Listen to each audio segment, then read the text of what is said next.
tu peux nous en parler un petit peu plus?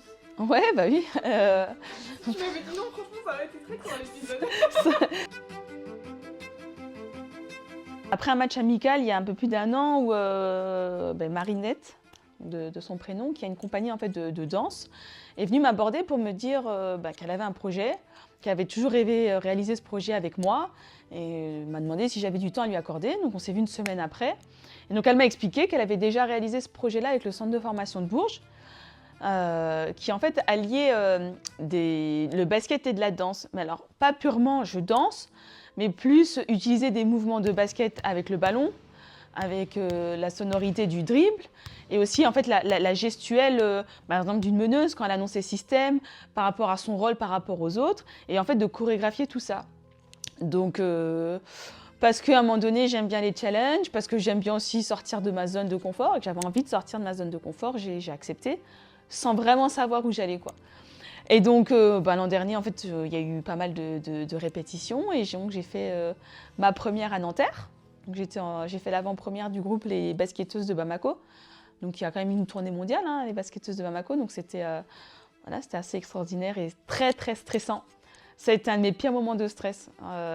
Et je sais que ça a étonné beaucoup de personnes quand j'ai dit ça, mais en fait de me retrouver seule devant le public. En plus, pour ma première, il y avait quand même 400 personnes. Je ne m'y attendais pas forcément.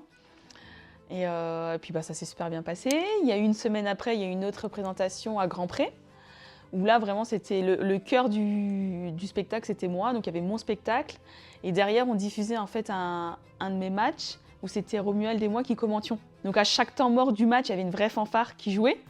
Il y a eu des cheerleaders qui sont passés, donc le public a adoré, c'était vraiment un chouette événement. Et j'ai refait 2 autres représentations à Reims au mois de septembre. Il y a eu d'autres dates qui ont été proposées, hein. Je sais qu'il y a eu 2-3 dates à Paris qui auraient voulu que je sois là. Il y a eu le théâtre de Charleville qui a justement eu les basketteuses de Bamako qui voulaient que je fasse l'avant-première, mais avec la saison, c'est compliqué de mettre des dates. Mais ouais, donc c'est peut-être un projet qui repartira l'année prochaine. En fait, c'était stressant parce que alors déjà de 1, le premier exercice qui était très dur pour moi, c'est de m'écouter. Je n'aime pas m'entendre. J'aime pas entendre ma voix. Et le spectacle commence comme ça. C'est-à-dire qu'en fait, on a fait une interview en amont. Et en fait, je commence à faire comme si je m'échauffais le jour de match, donc des tirs, des trucs comme ça. Et il y a ma voix. Et là, c'est déjà un exercice hyper stressant, quoi. Voilà, d'entendre que ma voix, soit c'est un exercice déjà compliqué. Et je peux te dire, j'avais des gouttes de sueur. Mais moi, j'ai une partie dribbling que je maîtrise mais très bien. Mais tu sais, d'avoir... En plus, toute la première partie dribbling, il n'y a pas de musique. La musique arrive après.